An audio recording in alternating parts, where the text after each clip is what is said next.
राम हरे राम हरे हरे, हरे कृष्णा कृष्ण कृष्णा हरे हरे, हरे राम राम राम हरे हरे, हरे कृष्णा कृष्ण कृष्ण हरे हरे, हरे राम राम राम हरे हरे। हरे कृष्णा। आज मेरा मॉर्निंग में भी भागवतम का क्लास था, तो इस वजह से मंदिर नहीं जा पाया आज हम, क्योंकि भागम भाग एकदम से रही बहुत ज्यादा। तो इसलिए आज आपको दर्शन लाभ नहीं करा पाएंगे भगवान के, लेकिन नेक्स्ट टाइम प्रयास करेंगे थोड़ा सा और जल्दी जाने का। लेकिन क्योंकि आज सुबह 7 से 8 बजे की जो मॉर्निंग भागवतम थी, वो सेवा मिली थी उसकी हमें। तो हम लोग चौथे अध्याय पे हैं और दूसरे खंड में, जिसमें भगवान श्री कृष्ण अर्जुन को बता रहे हैं कि हमें अपने अ, जो कर्म हैं, कर्म को किस प्रकार का होना चाहिए। तीन प्रकार के प्रमुख वैसे कर्म बताए गए हैं: सकाम कर्म, अकर्म और विकर्म। तो भगवान ने वहां पर अब उसकी व्याख्या दे रहे हैं किस प्रकार के कर्म हमें करने चाहिए और किस प्रकार के कर्म हमें नहीं करने चाहिए। कौन से कर्म हमें कर्म बंधन में बांध देते हैं और कौन से कर्म हमें कर्म बंधन से निकाल लेके आ जाते हैं। और जब कर्म बंधन ही नहीं होंगे तो किसी प्रकार का दुख भी नहीं होगा, और दुख और कष्ट से निवारण पूर्णतः हो जाएगा। तो उसके लिए हमें अकर्म करने की आवश्यकता है। अकर्म अर्थात जो जिन कर्मों का कोई रिजल्ट ना हो। विकर्म वह कर्म है जिनका रिजल्ट होगा, चाहे अच्छे हों चाहे बुरे हों। तो इन सब संज्ञाओं से, इन सब से हमें वाकिफ होना जरूरी है। लेकिन हम भगवत गीता में पहले आगे बढ़े उससे पहले हम एक माला जप भगवान के शुद्ध नाम की करेंगे, जिससे कि हमारा चित्त शुद्ध हो सके और जो भी हमारे मन में, और इस ज्ञान को हम अपने मन में धारण कर सकें भगवान के शुद्ध नाम के सहायता से। तो आप सभी से प्रार्थना है कि अपनी माला थैली आप ले लें और एक माला जप अगर संकीर्तन के माध्यम से हम कर सकें तो बहुत अच्छा है। अनम्यूट कर सकते हैं आप अपने को।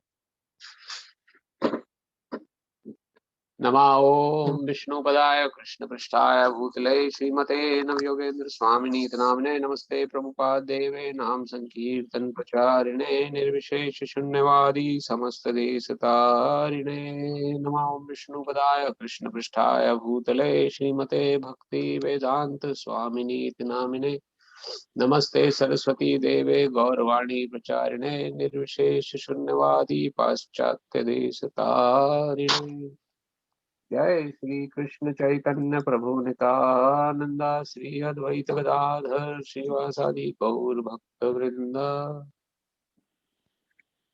हरे कृष्ण कृष्ण कृष्ण हरे हरे, कृष्ण हरे हरे, हरे राम राम राम राम हरे हरे, हरे कृष्ण कृष्ण हरे कृष्ण राम कृष्ण राम राम राम हरे राम हरे, हरे हरे, हरे कृष्ण कृष्ण कृष्ण हरे हरे, हरे राम राम राम हरे हरे, हरे हरे, हरे कृष्ण हरे कृष्ण कृष्ण हरे कृष्ण हरे, कृष्ण हरे हरे, हरे राम हरे हरे राम राम राम हरे हरे, हरे कृष्ण कृष्ण कृष्ण हरे हरे, हरे राम राम हरे हरे, हरे कृष्ण कृष्ण कृष्ण हरे हरे, हरे राम राम हरे हरे, हरे हरे हरे, राम हरे हरे राम राम राम हरे हरे कृष्ण हरे, कृष्ण कृष्ण हरे हरे कृष्ण हरे, हरे हरे कृष्ण कृष्ण कृष्ण हरे कृष्ण हरे, कृष्ण हरे हरे, हरे हरे राम राम राम हरे हरे, राम हरे हरे कृष्ण कृष्ण हरे हरे हरे, कृष्ण हरे हरे राम राम राम राम हरे राम हरे, हरे हरे, हरे हरे कृष्ण कृष्ण कृष्ण हरे हरे, कृष्ण हरे हरे राम राम राम हरे हरे, हरे कृष्ण कृष्ण राम हरे राम हरे, राम हरे हरे हरे, राम हरे राम राम हरे हरे, हरे हरे, हरे कृष्ण कृष्ण हरे हरे, हरे राम राम हरे,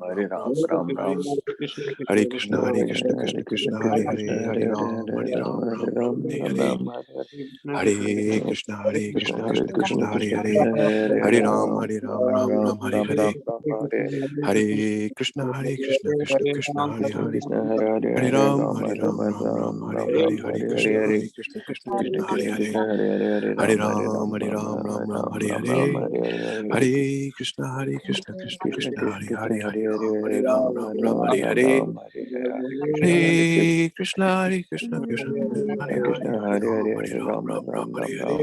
हरे, कृष्ण कृष्ण हरे राम हरे हरे, हरे कृष्ण हरे Krishna Krishna Krishna Hare Hare, Krishna Hare Hare, Hare Ram Ram Ram Hare Hare. Hare Krishna Krishna Krishna Hare Hare. Hare Ram Ram Hare Hare. Hare Krishna Krishna Krishna Hare Hare. Hare Ram Ram Hare Hare. Hare Krishna Krishna Hare Hare. Hare Ram Ram Hare Hare. Hare Krishna Krishna Krishna Hare Hare. Hare Ram Ram Hare Hare. Hare Krishna Krishna Krishna Hare Hare. Hare Ram Ram Hare Hare. Hare Krishna Krishna Krishna Hare Hare. Hare Ram Ram Hare Hare. Hare Krishna Krishna Krishna Hare Hare. Hare Ram Ram Hare Hare. Hare Krishna Krishna Krishna Hare Hare. Hare Ram Ram Hare Hare. Hare Krishna Krishna Krishna Hare Hare. Hare Ram Ram Hare Hare. Hare Krishna Krishna Krishna Hare Hare. Hare Ram Ram Hare Hare. Hare Krishna Krishna Hare Hare. Hare Ram Ram Hare Hare. Hare Krishna Krishna Hare Hare. Hare Ram Ram Hare Hare. Hare Krishna Krishna Hare Hare. Hare Ram Ram Hare Hare. Hare Krishna Krishna Hare Hare. Hare Ram Ram Hare Hare.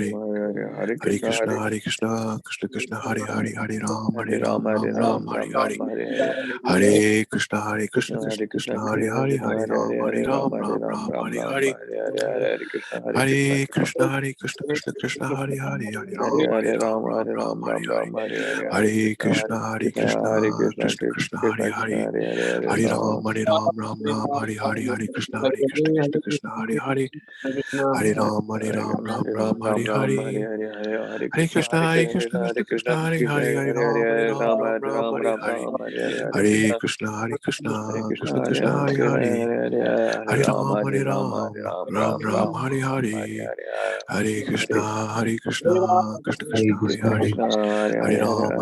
Ram Hare Hare. Hare Krishna Krishna Hare Hare. Hare Ram Ram Hare Hare. Hare Krishna Krishna Hare Hare. Hare Ram Ram Hare Hare. Hare Krishna Krishna Hare Hare. Hare Ram Ram Hare Hare. Hare Krishna Krishna Hare Hare. Hare Ram Ram Hare Hare. Hare Krishna Krishna Hare Hare. Hare Ram Ram Hare Hare. Hare Krishna Krishna Hare Hare. Hare Ram Ram Hare Hare. Krishna Krishna Hare Hare. Hare Ram Ram Hare Hare.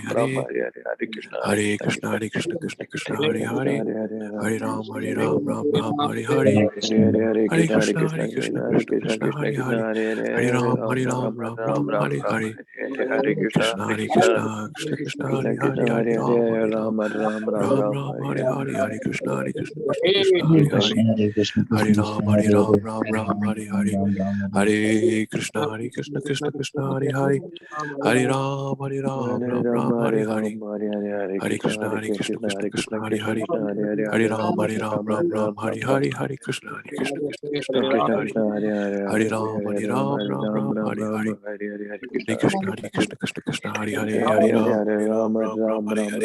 Krishna Hare Hare. Hare Ram Ram Hare Hare.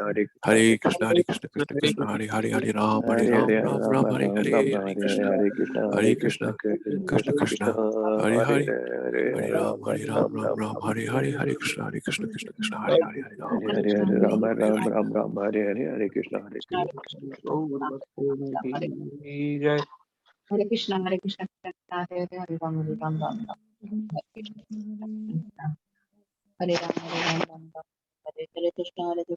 Krishna Hare Hare Hare Ram Vishnu.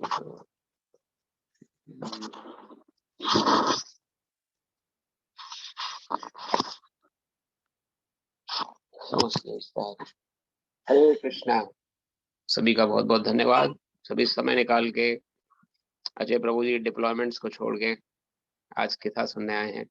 यही prove करता है कि हमारी सुकृतियां, जो हमारे जो कर्म है, जब उजागर होते हैं, जब किस प्रकार से रिएक्शन होते हैं, तो हमें इम्पोर्टेंस पता लगनी शुरू होती है भक्ति में क्षेत्र में। ये जो आप चित्र देख रहे हैं इस समय अपने सामने राधा कृष्ण का, ये युगल छवि जो है, ये इनका एज इट इज चित्रण इस्कॉन दिल्ली में, दिल्ली मंदिर ईस्ट ऑफ कैलाश जगह पड़ती है इस्कॉन दिल्ली में, न्यू दिल्ली में, वहां पर इस्कॉन का सेंटर है और उधर ये फोटो वहां लगी हुई है। तो श्रील प्रभुपाद ने जब ये तस्वीर देखी थी तो उन्होंने इंडिकेट किया था कि कृष्ण मोरलेस सिमिलर दिखते हैं जैसे इस फोटो में दिख रहे हैं हमें, Krishna is more or less similar, that's what Shrila Prabhupada actually quoted. तो आप सभी देख सकते हैं कि कितना सुंदर भगवान की छवि है, जो चित्र के माध्यम से यहाँ पर राधा रानी भगवान कृष्ण को भोजन करा रही है और कृष्ण भी तैयार हो रहे हैं उनको भोजन कराने के लिए। तो ये जो आदान प्रदान है भक्त का भगवान से, कि राधा रानी जो है वो भगवान कृष्ण की भक्त स्वरूपा है, भक्त हैं, और कृष्ण सुप्रीम है, पर्सनैलिटी है। तो भगवान जो है अपने भक्तों से ही आदान प्रदान करते हैं, उनको और कुछ लेना देना नहीं है किसी से, उनको मतलब नहीं दुनिया में क्या चल रहा है। भगवान कृष्ण ने दुनिया की रखरखाव करने के लिए अपने एजेंट्स रखे हुए हैं जो दुनिया को देख रहे हैं, कंट्रोल कर रहे हैं, but Krishna's business is just to satisfy the devotees. कैसे अपने भक्तों को सेटिस्फाई करें, कैसे उनके भक्त संतुष्ट हों। तो ये बहुत ही अच्छा चित्र था, बहुत फेमस हुआ, और ये इसके बाद वहाँ मंदिर में भी लगा हुआ है। तो कल मैं एक पर्सनल लेक्चर सुन रहा था, उसमें इसका वर्णन आया था, तो I thought I should share with you all. हम लोग अपनी कथा पर वापस चलते हैं।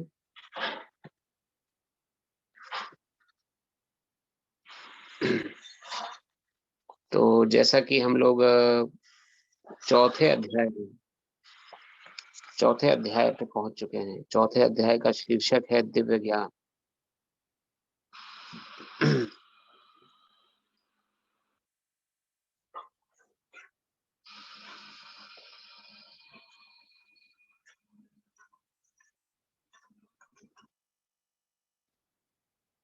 तो इसमें भगवान अभी तक क्या क्या अर्जुन को बता चुके हैं उसको थोड़ा सा विवरण लेते हैं। अभी तक भगवान श्री कृष्ण अर्जुन को बता चुके हैं कि अर्जुन, मैंने ये जो ज्ञान है आत्म तत्व का ज्ञान, ये मैंने सर्वप्रथम सूर्यदेव विवस्वान को दिया, सन गॉड को दिया, और सन गॉड से आगे चल के वो ज्ञान परंपरा के माध्यम से राज ऋषियों द्वारा सबको प्रदान किया गया। लेकिन बीच में ये आत्म तत्व का ज्ञान जो था ये लुप्त हो गया, लोगों ने फॉलो करना बंद कर दिया, किसी को विश्वास, जब फॉलो करना बंद कर दिया तो विश्वास होना बंद हो गया। प्लस हमारी एजुकेशन सिस्टम ऐसी हो गई कि उन्होंने कभी भी इस आत्म तत्व के ज्ञान को, कि मैं जीव हूँ, मैं आत्मा हूँ, मैं शरीर नहीं हूँ, किसी भी कंट्री के किसी भी एजुकेशन सिस्टम में इसकी इम्पोर्टेंस नहीं है, ना कोई इसको प्रदान करता है। तो एक तरीके से इसे जनरेशन गैप कहा जाता है कि जब ये ज्ञान काफी समय तक लुप्त रहा, तो भगवान ने पुनः फिर से अर्जुन को ज्ञान प्रदान कर रहे हैं, जिसके माध्यम से हमें अब सुनने को मिल रहा है भगवत गीता के माध्यम से। तो ये जो ज्ञान भगवत गीता का हम पढ़ रहे हैं, ये ज्ञान पहले लोगों को कंठस्थ हुआ करता था, मतलब उनको याद होता था पहले, कि उनको लिपिबद्ध को याद करने की जरूरत नहीं होती थी। उनको पता था कि पहले कि किस प्रकार से मैं जीव हूँ, मेरा प्रमुख कर्तव्य है कृष्णमय रहना, कृष्ण की सेवा करना और कृष्ण के लिए ही अपने जीवन को समर्पित करना। लेकिन जब ये ज्ञान एंसेस्ट्रल गैप के कारण लुप्त हो गया, तो भगवान ने पुनः भगवत गीता को अर्जुन को सुनाया, और फिर अर्जुन जी के माध्यम से अलग अलग परंपराओं के माध्यम से 4 परंपराएं हमने सुनी। उसमें इस्कॉन भी एक परंपरा है। उस परंपरा में वो ज्ञान जब रिसीव हुआ आचार्यों द्वारा, तो उसे लिपिबद्ध किया गया। तो आज जो हम लिखित रूप में ज्ञान देख रहे हैं रिटन फॉर्म में, ये शिला प्रभुपाद जी की द्वारा कृपा है हम पर, उनकी द्वारा ये लिपियां हैं। नहीं तो ये लिखित रूप में और भी बहुत सारी कॉपियां हैं भगवत गीता, मार्केट आप जाएंगे तो बहुत सारा ज्ञान भगवत गीता का मिल रहा है, लेकिन वो सभी ज्ञान जो है वो ऑथेंटिक है कि नहीं, उसको पहचानने के लिए जानना जरूरी है कि वो किस परंपरा से आ रहा है ज्ञान। वो परंपरा जाननी बहुत जरूरी है। बिना परंपरा हीन अज्ञान जो है वो कर्म बंधन का कारण बनता है और नरक लोकों में वास कराता है। परंपरा युक्त ज्ञान जो है वो हमें कृष्ण से मिलाता है। तो हमें इसका विशेष ध्यान रखना है।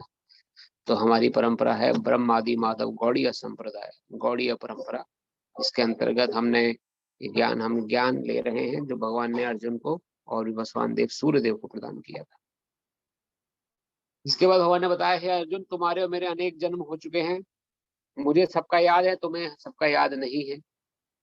जब अर्जुन ने प्रश्न किया उनसे कि आप तो अभी मेरे सामने पैदा हुए हैं, मैं कैसे समझूं कि आपने ज्ञान इतने करोड़ों साल पहले सूर्य देव को दिया है। तो अर्जुन भगवान कहते हैं कि मेरा ये ज्ञान जो है इसलिए मुझे है क्योंकि मेरे और तुम्हारे कई जन्म हो चुके हैं, मुझे सबका ज्ञान है, तुम्हें सबका ज्ञान नहीं है। तो यही डिफरेंस होता है भगवान में और एक जीव में। भगवान जो है, कोई जीव अगर अपने को क्लेम करे कि मैं भगवान हूं, तो वो मूर्ख है, क्योंकि उसे अपने पिछले 10 घंटे पहले उसने क्या किया उसको नहीं याद रहता। कल इसी समय मैं क्या कर रहा था मुझे याद नहीं। लेकिन भगवान को पिछले सभी जन्म याद हैं, जो भगवान यहाँ प्रूफ यहाँ लिख रहे हैं।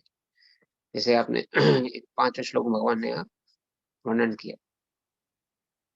तो कभी भी हमें अपने आप को भगवान के तुल्य या भगवान से बढ़कर नहीं समझना चाहिए।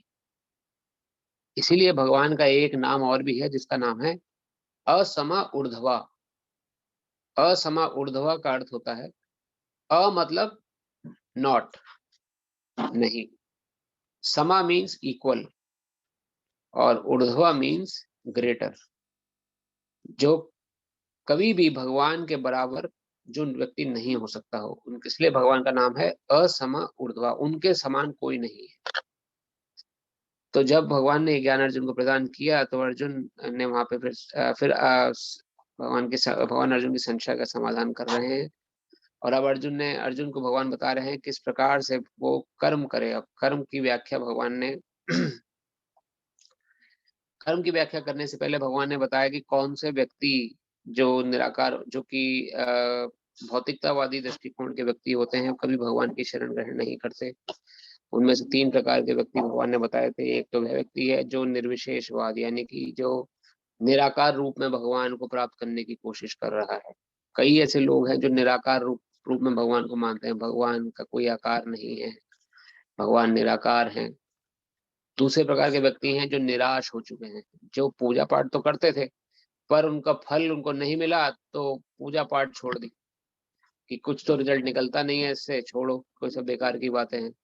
तो ये निराशावादी व्यक्ति जो कि शून्यवाद के प्रति आकर्षित होते हैं, ये सब कुछ शून्य है, सब कुछ एक दिन शून्य में समर्पित हो जाएगा, कोई भगवान नहीं, क्योंकि वो निराश हो चुके हैं। दूसरे प्रकार के ऐसे व्यक्ति होते हैं जो भौतिकतावादी दृष्टिकोण के होते हैं। तीसरे प्रकार के व्यक्ति होते हैं जिनको भगवान पे बिल्कुल ही विश्वास नहीं है, जिनको भगवान नाम से ही चिढ़ है। कोई भगवान का कोई बात करनी शुरू करे तो वो वहां से चले जाते हैं, जिनको विश्वास नहीं। तो ऐसे प्रकार के व्यक्ति जो हैं उनको वो भी अधोगति को प्राप्त होते हैं, क्योंकि उनको वो सब कुछ सांसारिक मटेरियल वर्ल्ड को ही सब कुछ समझते हैं। और जब मटेरियल वर्ल्ड से जाने की बारी आती है तब उनकी हालत खराब होती है। अरे मैंने तो इतना पैसा इकट्ठा किया, इतना बड़ा घर बनवाया, इतने सब कुछ मैंने इकट्ठा किया और अब मैं सब छोड़ के जा रहा हूँ। तो उस समय उनकी स्थिति उनकी बहुत खराब होती है। ऐसी स्थिति में थे अलेक्जेंडर। आप सभी ने अलेक्जेंडर का नाम सुना होगा। अलेक्जेंडर जो थे उन्होंने पूरी पृथ्वी को कंट्रोल में कर लिया था, लेकिन अंत समय में उनको बीमारी एक ऐसी लग गई जो ठीक ही नहीं हुई और उस बीमारी के कारण उनको मरना पड़ा। तो मरते समय उन्होंने अपने हकीम को बोला था कि मेरे हाथ ऐसे खुले रखना, मेरे पूरे शरीर को कॉफिन में और ताबूत में ढक देना, बट मेरे हाथ जो हैं वो ऐसे बाहर रखना और खुले रखना, ये दिखाने के लिए कि भले ही मैंने पूरे संसार को विजय प्राप्त कर ली, सब कुछ हासिल कर लिया, पर जहां मैं खाली हाथ ही रहा हूँ, यहाँ से कुछ लेके नहीं जा रहा हूँ। तो बहुत सुंदर एक दोहा हमारे गुरु महाराज जी भजन करते हैं। मरते मरते मरते मरते जर सिकंदर का सारा यहाँ रह गया, मरते मरते लुकमान हकीम भी यह कह गया, वह घड़ी हरगिज न टाली जाएगी जब तेरी डोली उठाई जाएगी। तो हम कहने का अर्थ ये है कि जर सिकंदर का सारा यहाँ रह गया, सब कुछ सिकंदर ने इतना कुछ मेहनत करके मशक्कत करके देशों को जीता था, पूरी अपनी ताकत लगा दी थी संसार में अपना वर्चस्व स्थापित करने के लिए। जैसे हम लोग कभी करते हैं कि मैं बहुत सब कुछ हासिल कर लूं, ये भी आ जाए मेरे पास, बैंक बैलेंस भी हो जाए, पैसा भी आ जाए, गाड़ी भी आ जाए, मकान भी हो जाए, 2 घर हो जाए मेरे यूएस में, 2 यूएस इंडिया में हो जाए आराम। ऐसा हम प्लानिंग करते हैं, लेकिन सब कुछ ही छूट जाना है। जर सिकंदर का सारा यहाँ रह गया। मरते मरते लुकमान हकीम ये कह गया।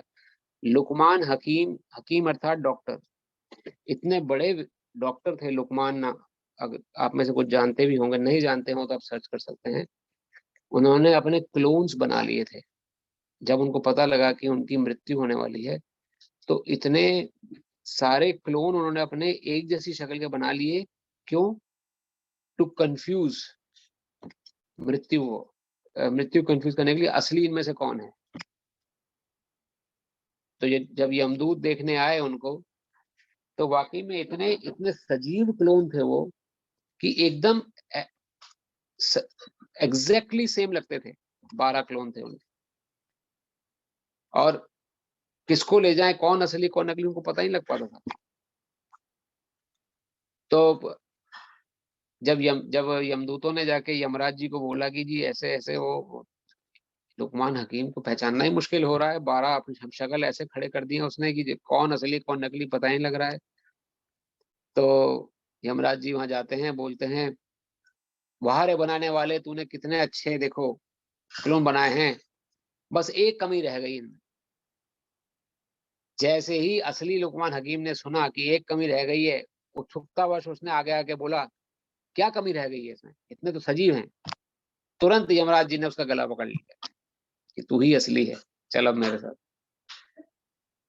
तो जब मर रहा था लुकमान हकीम, तो मरते मरते वो भी ये कह गया, वह घड़ी हरगिज न टाली जाएगी जब तेरी डोली उठाई जाएगी। तो डोली उठे उससे पहले हम सभी को ज्ञान लेना है। अगर हमारा ज्ञान अधूरा रह गया, या हम सिर्फ संसार में ही फंसे रह गए, संसारिक बातों में ही फंसे रह गए, तो हमें कुछ हासिल नहीं होगा। जैसे कि ना अलेक्जेंडर को हासिल हुआ, ना लुकमान हकीम को हासिल हुआ। इसका अर्थ क्या है कि क्या हम सब कुछ छोड़ दें? क्या हम काम करना छोड़ दें? क्या जंगल चले जाएं? क्या अपने परिवार का पालन पोषण छोड़ दें? नहीं, हमें ये सब करना है, लेकिन हमें प्राथमिकता भगवान के बताए हुए ज्ञान को देनी है। जो भगवान ने ज्ञान विवस्वान सूर्यदेव को दिया, जिसका भगवान वर्णन कर रहे हैं कि मैंने ये ज्ञान सर्वप्रथम सूर्यदेव को दिया कि तुम चमको जरूर जाके संसार में, लेकिन ये समझ के प्रकाश दो कि तुम मेरी सेवा पर हो, मेरी सेवा, मेरी प्रसन्नता, मेरी लीलाओं में सपोर्ट करने के लिए तुम वहां पर संसार को प्रकाश प्रदान करो। तो सूर्य देव हो गए, बस कोई भी आप देखें सेलेस्टियल बॉडीज, कुछ भी कोई भी हो, वो अपने नियम से चल रहे हैं। They are following the instructions. नियम से कौन नहीं चलता है? एक इंसान चलना बंद कर देता है बस, खाली कि मैं ही हूं सब कुछ, या अपने को भगवान समझ लेता है, लेकिन अंततः कुछ हाथ नहीं आएगा। तो इसलिए जो समझदार व्यक्ति है वो क्या करता है? वो 3 प्रकार के जो भौतिक व्यक्ति मैंने आपको बताए, उनसे दूर रहता है। एक तो वह व्यक्ति जो निराकारवाद में विश्वास रख रहा है, उससे दूर रहता है। एक वह व्यक्ति जो निराश हो चुका है, जो भगवान से बिजनेस करने के लिए जाता है बस खाली, जब तक बिजनेस की पूर्ति हो रही है तब तक भगवान के पास जा रहा है, तब तक मंदिर में जाके मत्था टेक रहा है, तब तक पैसे चढ़ा रहा है, तब तक विश्वास है। नहीं हुआ तो अगला भगवान पकड़ लेगा वो, या सब कुछ छोड़ देगा। या तीसरा व्यक्ति जिसको विश्वास नहीं। इन 3 प्रकार के व्यक्तियों से कृपया दूर रहिए, क्योंकि कलयुग में संग का प्रभाव होता है। जैसा संग करेंगे वैसा रंग चढ़ जाएगा। फिर हमने समझा था कि किस प्रकार के व्यक्ति का भगवान ने समझाया संग करना चाहिए, जो कि भक्त है, भगवान की भक्ति में लगा हुआ है। क्यों ऐसे व्यक्ति का संग करना चाहिए? क्योंकि वो 8 प्रकार के प्रोसेस से होके चल रहा है। 8 प्रकार के प्रोसेस हमने समझे थे कि उसको श्रद्धा है भगवान के प्रति, श्रद्धा होने के कारण वो भगवान संबंधित लोगों का एसोसिएशन कर रहा है। साधु संग होने से उसको क्या हो रहा है? वो भजन में लग रहा है। भजन अर्थात खुद भी जप कर रहा है, अपने परिवार से भी जप करा रहा है, या कीर्तन करता है भगवान का जब भी समय मिलता है। उसके फल प्रभाव से क्या हो रहा है? उसके अनर्थ खत्म हो रहे हैं। अनर्थ अर्थात काम, क्रोध, लोभ, मोह, जो हमारे अंदर इतनी ईर्ष्या दूसरों के प्रति, या दूसरों के प्रति इतना हमारे अंदर भेदभाव या कह सकते हैं जैसे सेल्फिशनेस हमारे अंदर है, इस सारी चीजें अपने आप खत्म हो जाती हैं जब हम भजन में लगते हैं, भगवान कीर्तन करते हैं, क्योंकि सभी कोई भगवान के बच्चे समान प्रतीत होते हैं हमें। तो अनर्थ जब जाने लगेंगे तो निष्ठा आती है उस व्यक्ति के अंदर। निष्ठा प्रगाढ़ विश्वास को कहते हैं, और निष्ठा आने के बाद उसे फिर कोई नहीं डगमगा सकता भक्ति से। चाहे जमीन आसमान एक हो जाए, चाहे कुछ उलट फलेर हो जाए, उस पर कोई प्रभाव नहीं पड़ना। जैसे बहुत सारे एग्जाम्पल हुए, प्रहलाद महाराज, उनको उस समुद्र में डुबोने की कोशिश करी गई, उनको पहाड़ से फेंकने की कोशिश करी गई, उनको जहरीले सांपों के बीच में बैठा दिया गया, उनको खौलते हुए तेल के अंदर डाल दिया गया, उनकी खुद की बुआ उनको अग्नि पे लेके बैठ गई। कुछ भी क्यों ना हो, मुंह से सिर्फ कृष्ण निकला उनके, क्योंकि निष्ठा है। निष्ठा जब तक नहीं आएगी तब तक जरा सा परेशानी आपको डगमगा सकती है संसार की। जिस दिन निष्ठा आ जाएगी उस दिन बड़ी से बड़ी चुनौती को आप फेस कर जाएंगे, ऐसे जैसे कि कुछ हुआ ही नहीं। तो भगवान के प्रति निष्ठा हमारा गोल होना चाहिए, क्योंकि वो जो निष्ठा आती है हमारे अंदर, वो फिर आगे का स्टेप कराती है। आगे के स्टेप्स क्या हैं? रुचि। रुचि अर्थात फिर रुचि आनी शुरू होगी, फिर हमें और जानने की इच्छा होगी, और समझें हम भगवान संबंधित ज्ञान को, क्या है संसार, कैसे संसार भगवान चला रहे हैं। तो रुचि आनी उत्पन्न होती है। रुचि के बाद आसक्ति आती है। आसक्ति अर्थात जैसे अभी हम आसक्त हैं अपनी जॉब के प्रति, हम अपनी जॉब छोड़ना नहीं चाहते। हम आसक्त हैं अपने घर के प्रति, हम अपने घर को छोड़ना नहीं चाहते। अपनी कार के प्रति हम आसक्त हैं, हम उस कार को नहीं छोड़ना चाहते। उसी प्रकार भगवान के प्रति आसक्त जब हो जाएंगे तो भगवान को कभी नहीं छोड़ेंगे फिर। उसे कहते हैं आसक्ति। आसक्ति के बाद आता है भाव। फिर हम अंदर भाव उत्पन्न होते हैं। 5 प्रकार के भाव हमने समझे थे, जिसमें से शांत रस, दास्य रस, साख्य रस, वात्सल्य रस और माधुर्य भाव। शांत अर्थात भगवान को शांत भाव में प्यार करना, ना कोई कुछ नहीं चाहिए भगवान मुझे आपसे, बस मैं आपको निहारता रहूं। जैसे कि गौएं हैं, गायें हैं, भगवान के धाम में जो गोलोक में भगवान की गायें हैं, वो शांत रस में भगवान की सेवा करती हैं, सिर्फ देती हैं भगवान को दूध।